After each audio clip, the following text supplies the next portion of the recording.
Pai Senhor, quero aqui dividir uma palavra da parte de Deus com os irmãos que se encontra lá no livro de 1 Crônicas, capítulo 13, que tem como tema a arca é depositada na casa de Obed-edom.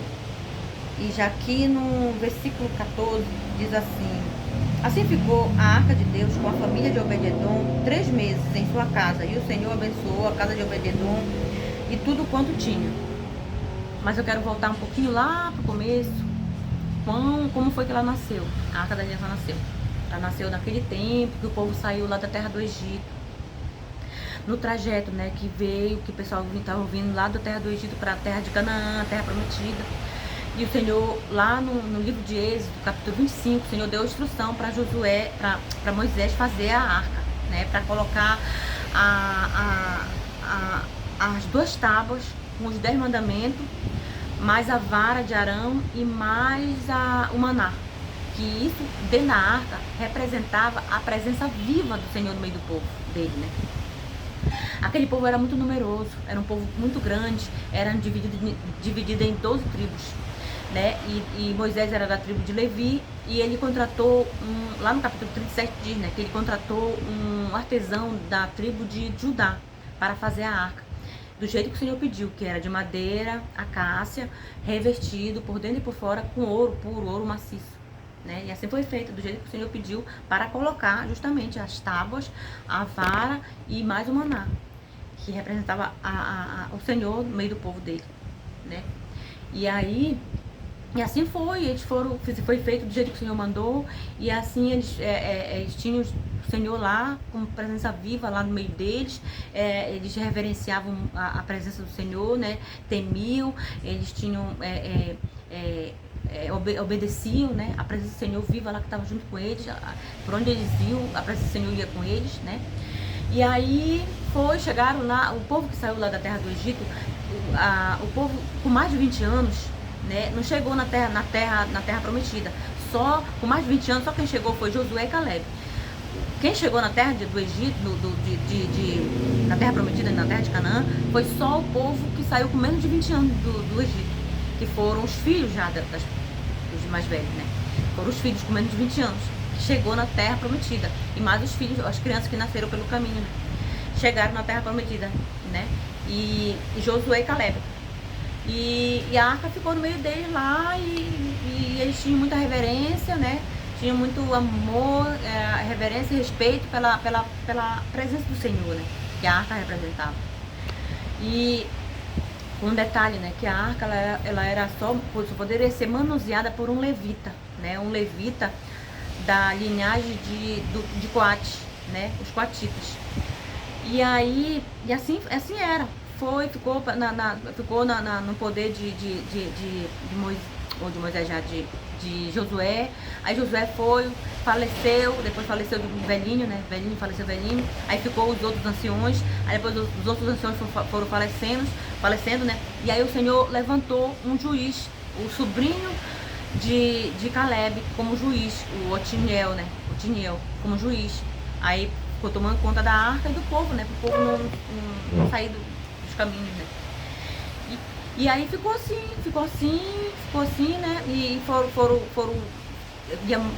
ia sair naquela geração, ia entrando na geração, e assim, até chegar no tempo de Juízes, né? Do tempo do sacerdote Eli, que a arca já ficou em poder do sacerdote Eli, né? E Eli tinha 2 filhos, Finéia e Hofni e Finéias. E aí um dia eles foram guerrear contra os filisteus. E aí o que eles fizeram? A gente vai levar a arca, porque a arca ela vai nos salvar, ela vai nos dar vitória, e nós vamos voltar para casa com a arca e com a vitória na mão, né? E assim eles levaram a arca da aliança para a guerra, né? Para a batalha. Só que não, eles perderam, né? Eles perderam a guerra, perderam lá na batalha. Não só perderam a arca, como também perderam a vida. Eles morreram na batalha. E Eli, quando soube, também morreu. Quando soube da morte dos filhos na batalha, né? Morreu. E a arca foi levada para a terra dos filisteus, para Filistia. E essa arca, ela ficou lá na terra dos filisteus por 7 meses, né? Nessa época, Samuel era um jovem profeta, né? Ele andava com Eli, ele era um jovem profeta, ele ainda não era juiz nessa época. Depois que ele morreu, que ele já foi ser nomeado a juiz, né? Mas nessa época aí a arca já estava em poder dos filisteus, né? E a arca ficou na casa, lá no poder dos filisteus por 7 meses. Ela só foi devolvida para Israel, que ela foi devolvida pelos filisteus. Deixaram a arca na casa de Abinadab, na fronteira de Israel com a Filistia, né, com a terra de filisteus. E aí, lá na casa de Abinadab ela ficou por 20 anos. E não aconteceu nada, ela ficou lá, colocaram ela no canto, imagino eu que eles colocaram ela a arca no canto da parede lá, e lá pegou poeira. Eles não fizeram, não ligaram para a presença do Senhor, presença viva do Senhor. Eles não fizeram caso, fizeram pouco caso, né, da presença do Senhor que estava lá na casa deles. E a arca permaneceu na casa de Abinadab por 20 anos, né. E aí disso, o povo começou a endoidar. O povo de Israel começou a endoidar, porque queria um rei, sendo que o Senhor, Deus, né, era o Deus vivo lá com eles, lá, mas eles queriam porque queriam um rei. E aí o que foi que aconteceu? O Senhor mandou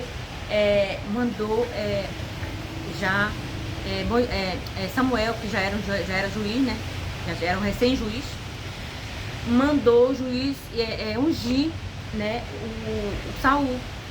Não era por vontade do Senhor. Saul foi um rei que não foi da vontade do Senhor, mas foi uma vontade permissiva. Foi porque o povo estava exigindo um rei. Queria um rei.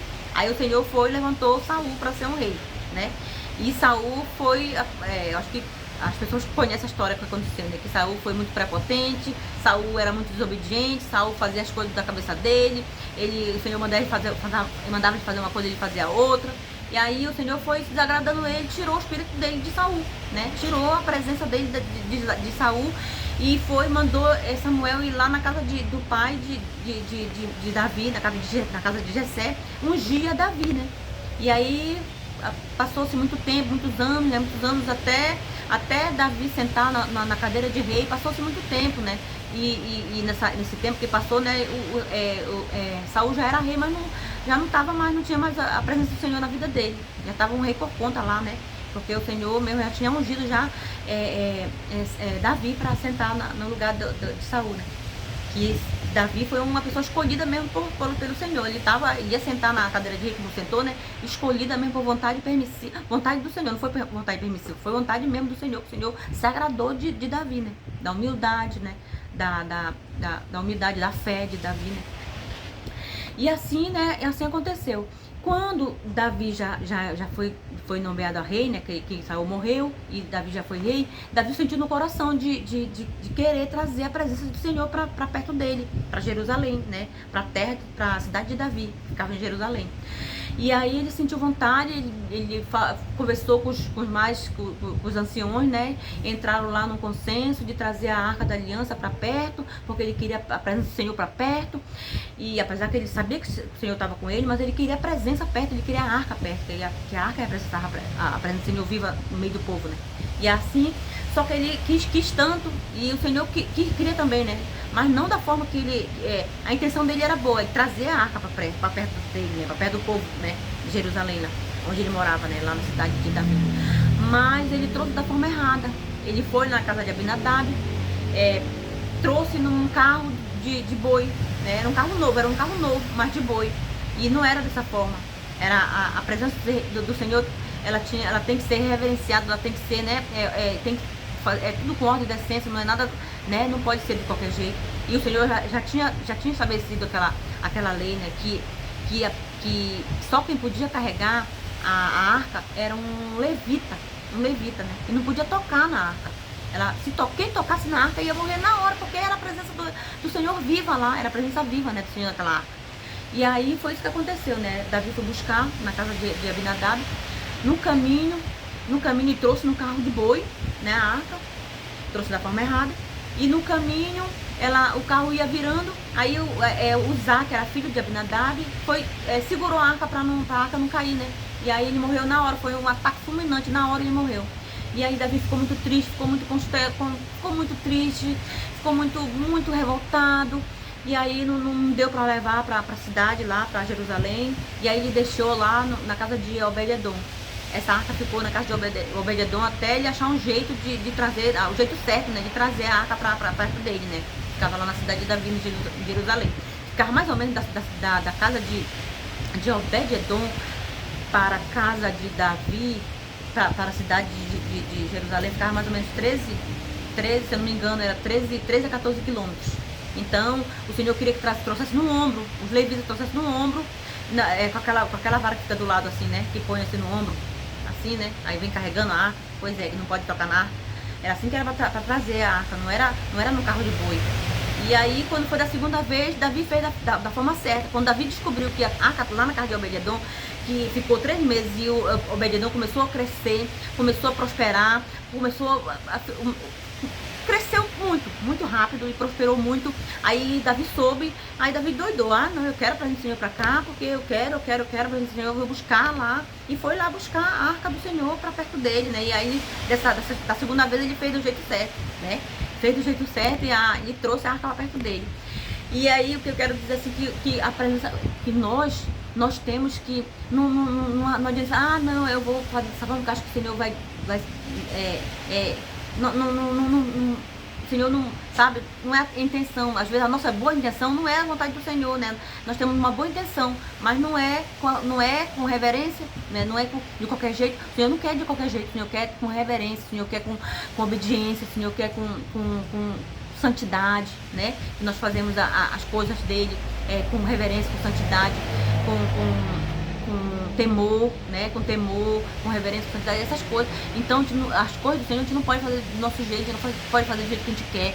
Por mais que nós possamos, não, vou fazer desse jeito porque o Senhor, acho que é do agrado do Senhor. Mas nós temos que pedir permissão pro Senhor, nós temos que pedir direção pro Senhor, porque o Senhor, ele fala com a gente de várias formas. Ele fala com a gente audivelmente, ele fala com a gente através da palavra dele, que é a palavra viva, que está aqui, ó, aqui nesse livro aqui da Bíblia. Ele fala com a gente através dos pastores, profetas. Ele fala com a gente pelo Espírito, né? Pelo Espírito dentro da gente, ele fala com a gente, que é o Espírito Santo que ele age dentro da gente, né? Que é o Espírito de Deus. Ele fala com a gente. Ele fala com a gente em sonhos, né? Ele fala com a gente de várias formas. Então, quando a gente for fazer alguma coisa para o Senhor, que nós achamos que, eu vou fazer dessa forma que eu acho que o Senhor vai se agradar. Não, nós temos que perguntar para Ele, porque Ele tá ali presente. Ele quer que nós perguntamos para Ele, para saber se é daquela forma que Ele quer, né? Se é daquela forma que está certo. Até uma coisa que nós vamos fazer para nós mesmos. Nós temos que perguntar para o Senhor se é do agrado dele, porque se é do agrado dele, vai ser o melhor pra gente. Agora, se não for, não vai ser bom pra gente. A gente vai só quebrar a cara, né?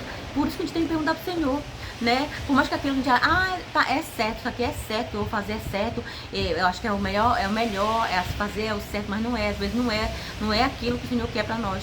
Porque o Senhor mesmo, Ele sabe o que é melhor para nós, né? E também na presença dEle também, né? Ele sabe como é que nós temos que nos importar na presença dEle, né? É com reverência, com santidade, com temor, né? Nós temos que tá tudo certinho, nós não podemos fazer de qualquer jeito, não podemos fazer as coisas do Senhor desleixadamente, temos que fazer com reverência, né? Com reverência, com obediência, nós temos que ser obedientes ao Senhor, né? E que a desobediência, a obediência gera bênção, né? E a desobediência gera destruição, gera atraso, gera das nossas vidas, né? Gera meio só coisa ruim pra nossa vida, né? E agora a obediência, ela gera bênção, né? E é isso que eu tenho pra falar, essa história que eu tinha pra contar pra vocês. Eu agradeço e que o Senhor venha nos abençoar grandemente. E é isso, meus irmãos. Deus abençoe cada um de nós.